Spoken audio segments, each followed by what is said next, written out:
Hello everyone, welcome back to my channel. Kembali lagi bersama kami di channel YouTube Pembelajaran Matematika.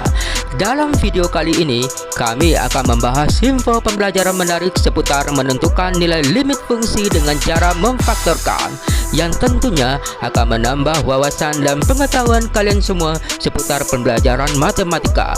Namun sebelum berlanjut, jangan lupa subscribe dulu ya, lalu klik lonceng notifikasi untuk mendapatkan video terbaru dari kami, Kak Ferdi. Belajar untuk manfaat. Terima kasih.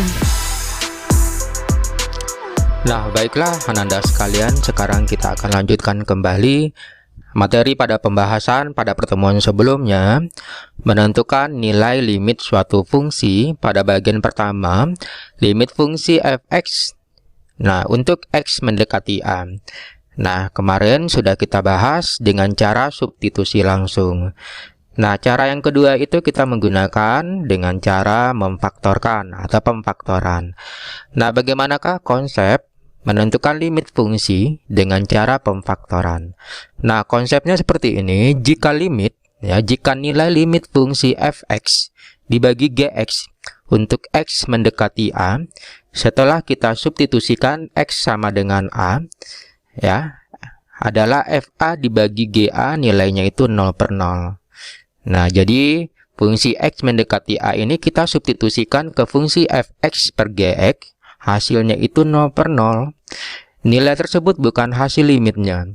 Jadi untuk mendapatkan hasil dari limit fungsi f(x) per gx untuk x mendekati a, dilakukan dengan cara pemfaktoran ya pada f(x) per gx terlebih dahulu. Nah, jadi konsepnya begini.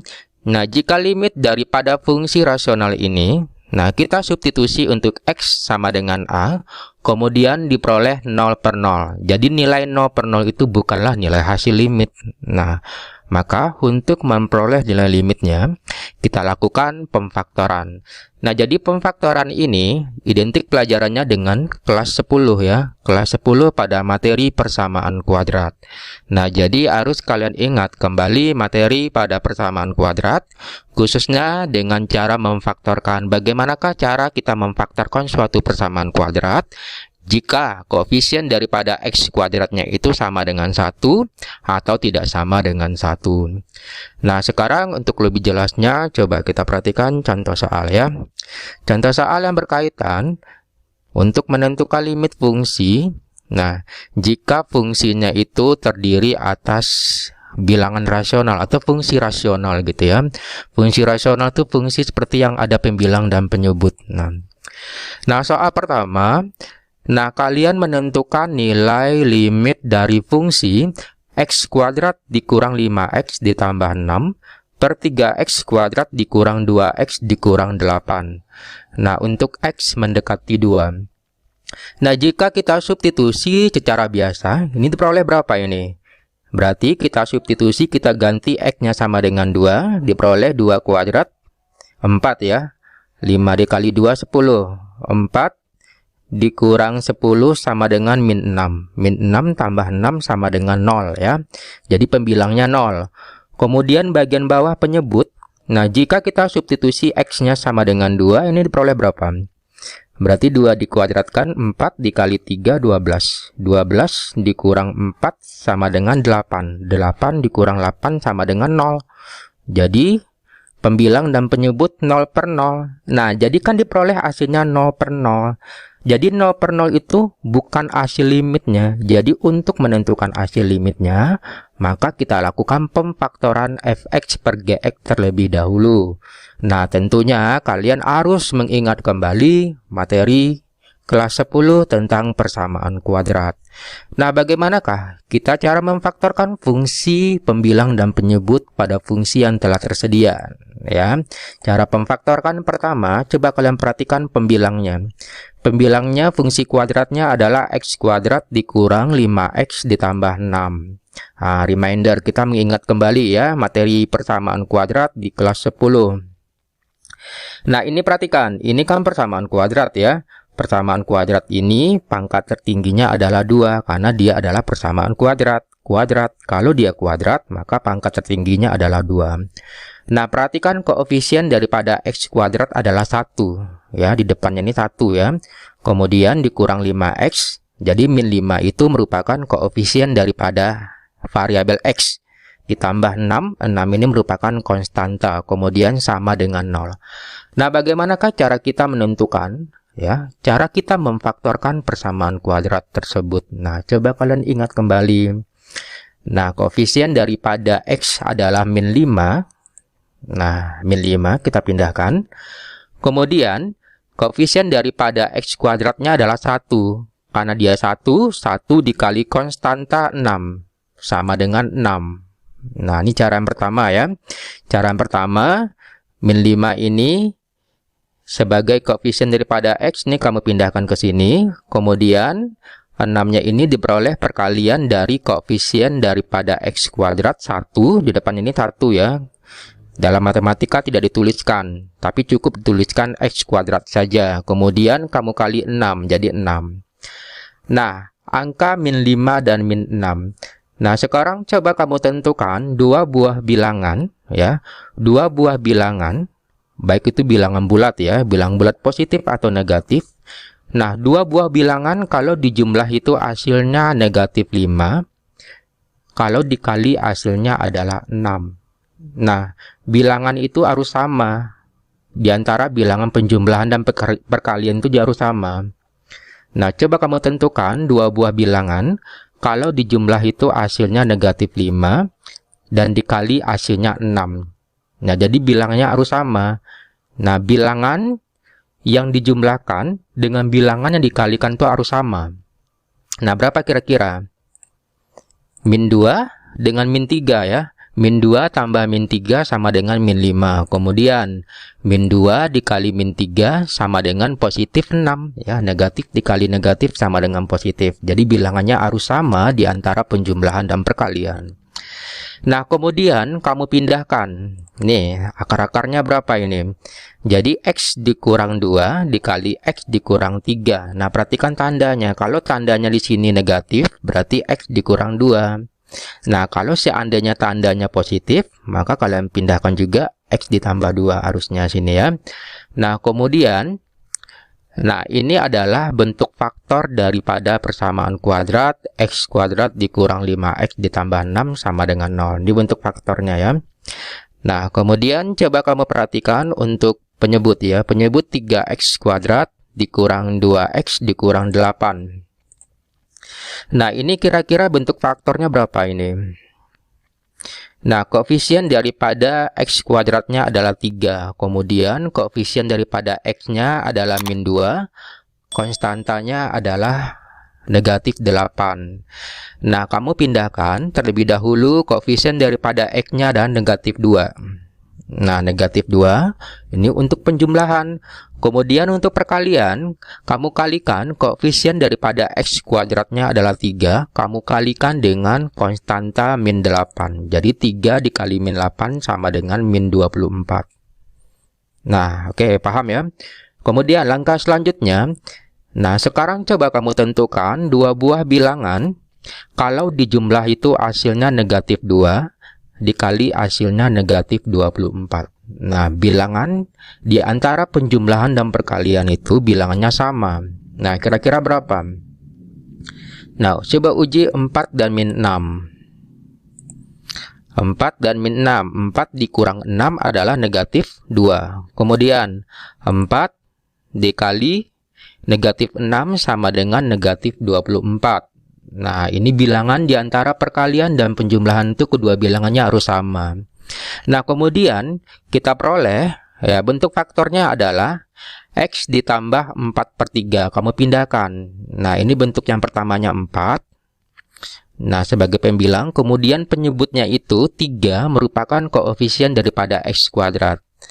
Nah, kalau pada soal pertama ini koefisiennya 1. Jadi kan min 2/1. 2 bagi 1 kan 2. Jadi tidak kita tuliskan satunya. Nah, kemudian lanjut. Kemudian bilangan yang kedua min 6. Bentuk faktor yang keduanya min 6. Berarti x dikurang 6 dibagi 3. Jadi 3-nya ini diperoleh dari, kita pindahkan kembali koefisien daripada x kuadrat di depannya ini 3. Ya, sebagai penyebut ya. Nah, sehingga bentuk faktornya itu 3x ditambah 4 dikali x dikurang 2 sama dengan 6. Jadi negatif 2 ini diperoleh 6 bagi 3 ya. 6 bagi 3 sama dengan negatif 2. Kemudian 3x tambah 4. Nah, perhatikan. Ini nanti sama-sama kita kali 3 ya. Kali-kali 3 di sini. Kali-kali 3. 3 dikali x, 3x. Ditambah 3 dikali 4 per 3. Tambah 4. Ya, 3-nya habis ya. Nah, jadi bentuk faktor dari 3x kuadrat dikurang 2x dikurang 8 sama dengan 0 adalah 3x ditambah 4 dikali x dikurang 2. Nah, sekarang bentuk faktor ini kamu pindahkan ke dalam bentuk limit yang telah diketahui. Nah, ini dia ya, kamu pindahkan. Ya, yang pembilang tadi faktornya ini x dikurang 2 dikali x dikurang 3. Kemudian untuk penyebut bentuk faktornya adalah x dikurang 2 dikali 3x ditambah 4. Nah, sekarang pembilang dan penyebut. Nah, mana bisa dibagi? Ada yang habis enggak? Ada ya. X dikurang 2 dengan x dikurang 2 habis ya. Jadi sisanya itu adalah limit fungsi x dikurang 3 dibagi 3x ditambah 4 untuk x mendekati 2. Nah, sekarang nilai x-nya ini sama dengan 2, kita substitusikan ke fungsi x dikurang 3 per 3x ditambah 4. Nah, jadi x-nya sama dengan 2, 2 dikurang 3 dibagi 3 dikali 2 ditambah 4. Sama dengan 1 min 1 per 10. Nah, cukup panjang ya caranya. Nah, coba kalian pahami kembali step by step ya, satu persatu, supaya nanti tahu di mana nanti letak kekurangan kalian, ketidakpahaman kalian dalam memahami soal yang berkaitan dengan limit fungsi dengan cara memfaktorkan ya. Nah, kemudian coba kita lanjut ke contoh soal yang kedua ya. Nah, contoh soal yang kedua, limit fungsi x kuadrat dikurang 9x dibagi x kuadrat dikurang 81 untuk x mendekati 9. Nah, caranya sama. Kita juga memfaktorkan. Nah, ini kan semuanya persamaan kuadrat ya. Persamaan kuadrat, ini bisa kita faktorkan secara biasa ya. Coba perhatikan pada pembilangnya x kuadrat dikurang 9x. Nah, ini bentuk umumnya seperti ini ya. X kuadrat dikurang AX sama dengan 0. Nah, jika kita faktorkan, berarti X-nya kita keluarkan. X dikali X dikurang A sama dengan 0. Nah, sekarang coba. Pada soal fungsi X kuadrat dikurang 9X sama dengan 0. Nah, bentuk faktornya adalah X-nya kita keluarkan. Ya, X dikali X dikurang 9 sama dengan 0. Nah, sekarang perhatikan fungsi pada penyebut ya. Penyebut x kuadrat dikurang 81. Nah, kalau bentuk pertama, unsurnya itu terdiri atas koefisien daripada x kuadrat dan koefisien daripada x min 9. Ini pada pembilang ya. Kalau pada penyebut, unsurnya persamaan kuadrat terdiri atas koefisien daripada x kuadrat dan konstanta. Nah, bagaimanakah cara memfaktorkan suatu persamaan kuadrat jika dia mengandung konstanta dan persamaan kuadratnya dan kuadratnya? Bagaimanakah cara kita memfaktorkan? Nah, caranya perhatikan bentuk umum ini ya. X kuadrat dikurang A kuadrat sama dengan 0. Nah, bentuk faktornya adalah X dikurang A dikali X ditambah A sama dengan 0. Nah, sekarang perhatikan fungsi X kuadrat dikurang 81 sama dengan 0. Nah, kamu tentukan terlebih dahulu 81. Nah, akar 81 sama dengan 9. Atau nilai 81 sama dengan 9 kuadrat. Ya, jadi X kuadrat dikurang 9 kuadrat sama dengan 0. Nah, kemudian kamu faktorkan sesuai dengan bentuk umum yang ada. Ini dia, X kuadrat dikurang A kuadrat. Coba kamu ikuti. Berapa dia ini?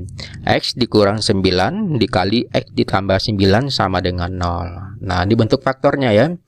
Nah, sekarang coba kamu pindahkan ke bentuk limit fungsi ini. Nah, limit fungsi X dikali X dikurang 9 dibentuk faktornya ya.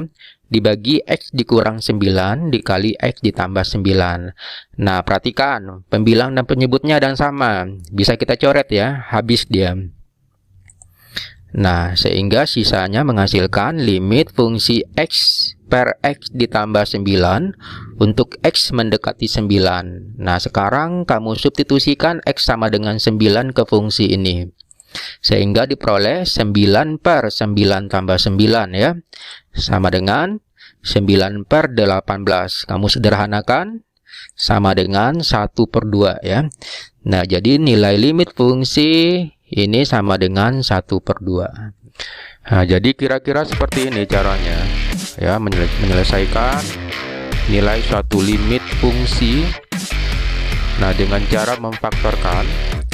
Nah, jika fungsinya ini terdiri atas fungsi rasional ya, yang terdiri atas pembilang dan penyebut. Nah, jadi caranya seperti ini. Nah, jika kita substitusi langsung, diperoleh hasilnya 0 per 0. Jadi 0 per 0 itu bukanlah hasil limitnya. Nah, terlebih dahulu kita kerjakan dengan cara memfaktorkan. Dengan cara memfaktorkan sehingga dapat hasil yang sederhana mungkin, sesederhana mungkin. Nah, itulah dia hasil limitnya. Ya, setelah ini nanti Bapak kasih satu latihan yang berkaitan menentukan limit fungsi dengan cara memfaktorkan. Ya, sekian, terima kasih. Wassalamualaikum warahmatullahi wabarakatuh.